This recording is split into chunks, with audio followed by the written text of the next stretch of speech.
Bom dia, amigos. Neste vídeo, iremos discutir uma característica curiosa do islamismo, os motivos que levam o islamismo a condenar e maldizer as demais religiões. Iremos nos focar na fonte de 100% do islamismo, Maomé. Afinal, tudo o que se sabe e se pratica do islamismo, seja no seu aspecto religioso, político ou militar, veio da boca de Maomé ou está baseado nas suas ações durante a sua vida. Então vamos lá. Considere a seguinte pergunta: seria intolerância religiosa induzir muçulmanos a rezarem uma oração que os denigre em latim sem que eles saibam? Sim, esta seria a minha resposta a esta pergunta, é claro. Eu considero isso algo moralmente errado. Imagine, muçulmanos que não sabem latim repetir dizeres que os denigrem e sem poderem reagir, afinal estão sendo enganados. Você está zangado com isso? O fato é que isso não aconteceu e nem existe. O que aconteceu foi que cristãos, crianças, foram enganadas a rezar talvez a mais importante oração islâmica, a Al-Fatiha, que diz que cristãos e judeus são perdidos e seguem um caminho errado. Adivinha então quem é o intolerante religioso? Na verdade, o problema é mais profundo. Existe um meme que circula nas redes sociais que diz: quando você condena a religião do outro, você deixa de praticar a sua. Mas, se da prática de uma religião fizer parte exatamente condenar a religião dos outros? Este é o caso do islamismo. E agora, José? Eu explorei este assunto em 3 artigos, cujos links são apresentados ao final. Um deles, chamado Judeus e Cristãos, amaldiçoados logo no primeiro capítulo do Alcorão, foi dedicado especificamente à oração Al-Fatiha, citando a exegese islâmica, comprovando que a oração se refere a cristãos e judeus. A oração Al-Fatiha é o primeiro capítulo, surata, do Alcorão. Os 2 versos finais da oração dizem, Alcorão 1:67, guia-nos pelo caminho certo, o caminho daqueles que você favorece, referindo-se a muçulmanos, e não o caminho daqueles que ganharam sua ira, referindo-se aos judeus, ou daqueles que se desviaram, referindo-se aos cristãos. O texto em árabe não menciona diretamente judeus e cristãos, mas todos os comentários exegeses do versículo explicam que judeus ganharam a ira de Alá e que os cristãos são aqueles que se desviaram. E para deixar isso claro, notadamente para a maioria de muçulmanos que não falam árabe, muitas versões do Alcorão acrescentam judeus e cristãos entre parênteses. Outras versões omitem o parênteses. Isso se chama taquia.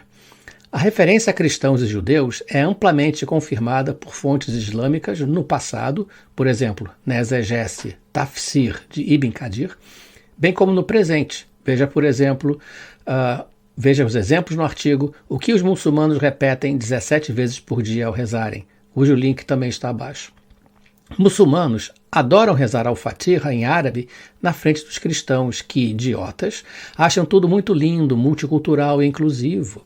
O que aconteceu com os alunos de uma escola católica de Campinas é apenas um exemplo, mais um exemplo, de algo que vem acontecendo nos países ocidentais. Mas por que denegrir a religião dos outros faz parte do islamismo? Como tudo de errado no islamismo, por causa de Maomé. A maioria das pessoas sabe muito pouco da vida de Maomé. A maioria das pessoas projeta o seu entendimento de religiosidade achando que Maomé foi como Buda, Zoroastro e Jesus Cristo. Lê do engano. Maomé foi um homem extremamente violento e intolerante. Vejamos alguns exemplos. Antes de começar a receber as alegadas revelações de um espírito, Maomé era uma pessoa normal. A partir destas revelações, ele se transformou e queria que os árabes politeístas de Meca o aceitassem como profeta. Como isso não aconteceu, Maomé começou a ofender os árabes e seus deuses e os ameaçava com tormentos eternos por se recusarem a reconhecê-lo como profeta de Alá. Veja vários exemplos no Alcorão. Veja que o biógrafo de Maomé, Ibn Ishaq, e o primeiro historiador do islamismo, Al-Tabari, relatam terem sido as reclamações feitas pelos árabes coraxitas contra Maomé. Nós nunca tivemos o tipo de problema que sofremos com este sujeito. Ele ridicularizou nossos valores tradicionais, declarou nosso modo de vida tolo, abusou e insultou nossos antepassados, ofendeu nossa religião, causou divisão entre nós, dividiu a comunidade e amaldiçoou nossos deuses.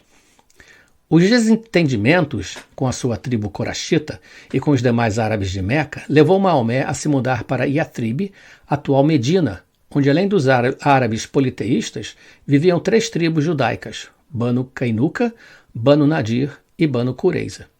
Os judeus se negaram a aceitar Maomé como profeta. Maomé, então, começou a denegrir os judeus, conforme diversos versos do Corão. Mas em Meca, Maomé havia se tornado um líder militar e liderava um grupo armado, e ele acabou exterminando de modo cruel as 3 tribos judaicas. Mais tarde, ele faria o mesmo com um grupamento judaico que vivia no oásis de Caibar. Forte militarmente, Maomé sitiou Meca, que se rendeu. Entrando em Meca, ele destruiu todos os símbolos religiosos dos árabes politeístas, forçando-os a se tornarem muçulmanos e preservando apenas o meteoro que existe até hoje. Leia mais sobre isso no artigo Maomé Assassino Intolerante, Execuções e Destruição de Ídolos após a ocupação de Meca. E como último ato de intolerância, Maomé atacou os cristãos que viviam a 2 semanas de camelo de distância. Para motivar seus soldados, Maomé precisou denegrir os cristãos, tendo usado um capítulo inteiro para isso, o capítulo 9 do Alcorão, que é o penúltimo, se seguido em ordem cronológica. Esta intolerância toda vem sendo difundida notadamente pelos sauditas, cuja versão do Alcorão distribuída ao redor do mundo vem com comentários que deixam isso bem claro, fato discutido no artigo Alcorão exportado pelos sauditas incentiva os extremistas islâmicos. Depois de toda essa explicação, eu vou achar graça se aparecerem autoridades dizendo algo como: bem, os muçulmanos podem ser intolerantes, pois isso faz parte da sua prática religiosa, mas cristãos não podem se defender, pois isso seria ir contra os ensinamentos de Jesus Cristo. Sinceramente, na loucura dos dias de hoje, não me espantaria se isso acontecesse. E para finalizar, eu continuo sugerindo cuidado com comentários que sejam feitos com respeito a muçulmanos. Uma coisa é criticar ideias, sejam elas políticas ou religiosas, o que é algo perfeitamente legal. A outra é criticar pessoas, ação que deve seguir as normas de educação. Em resumo, 1. Induzir crianças a rezarem uma oração em um idioma que não entendem, que denigre a sua religião e a religião dos seus pais, é um ato de intolerância religiosa e quem fez isso deveria ser punido. 2. Os professores da Escola Imaculada foram bem intencionados, contudo, eles foram enganados e isso não é culpa deles. 3. Considero, dentro dos limites aceitáveis, que pessoas se manifestem contra o ocorrido, seja diretamente à escola ou pelas redes sociais. 4. Considero também que qualquer crítica ao ocorrido deva ser feita dentro dos padrões de bom comportamento, mas deve-se levar em consideração que pessoas normais e boas muitas vezes cruzam esses padrões ao se defrontarem com algo revoltante.